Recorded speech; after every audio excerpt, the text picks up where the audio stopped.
عن نفسي يعني هقول وين روني مثلا. ماشي، واخد لي بالك انت، موجود الرابع الحمد لله. ليه بقى؟ لان احنا بندور على في القائمه بتاعتنا اكتر 10 لعيبه عملوا اسيستات في الدوري الانجليزي موسم 2012 2013.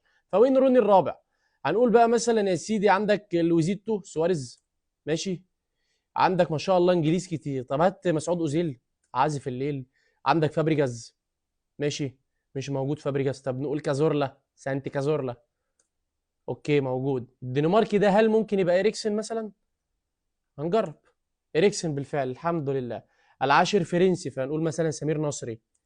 مش موجود. طيب في عندنا ايفواري فهنقول جيرفينيو. مش موجود. طب ويلفريد بوني مثلا؟ مش موجود برضه. اه. احنا في مشكله. يا توريه ولا مشكله ولا حاجه. يا توريه بالفعل الحمد لله. اللي بعده. ماشي كده فاضل الاول والثالث والسادس والعاشر. الفرنسي ده المفروض سهل. نقول حد من الباكات مثلا ثانيه. طب كليتشي. مش موجودين برضه. وقلنا سمير نصري مش معانا. طيب الاول ده المفروض يبقى سهل انجليزي. فانجليزي نقول مانشستر يونايتد مثلا. لامبرد او جيرارد حد منهم. طب جيرارد. اوكي جيرارد رقم واحد فعلا. طيب التالت انجليزي برضه. 2013. اوكي. قلنا روني الرابع. طيب الاسباني برضو اتوقع انه المفروض سهل. قلنا فابريجاز. دافيد سيلفا. ثانية واحدة.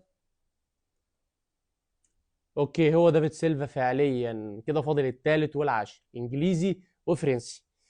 طيب احنا نحاول نصطاد الفرنسي ده. هنقول جيرو مثلا. والله العظيم يا جماعة الحمد لله. نعمة وفضل توفيق من عند ربنا، مش شطارة مني والله. الحمد لله. طيب الثالث انجليزي.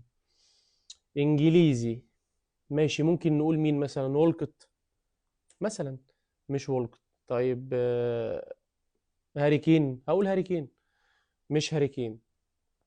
طيب حد في تشيلسي مثلا اشلي كول معرفش. مش عارف الصراحة.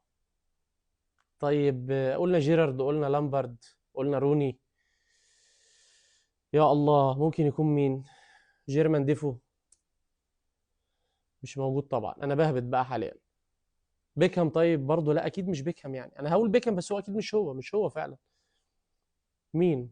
يا ترى ممكن يكون مين؟ مش عارف. انا حاسس الاسامي ميلنر.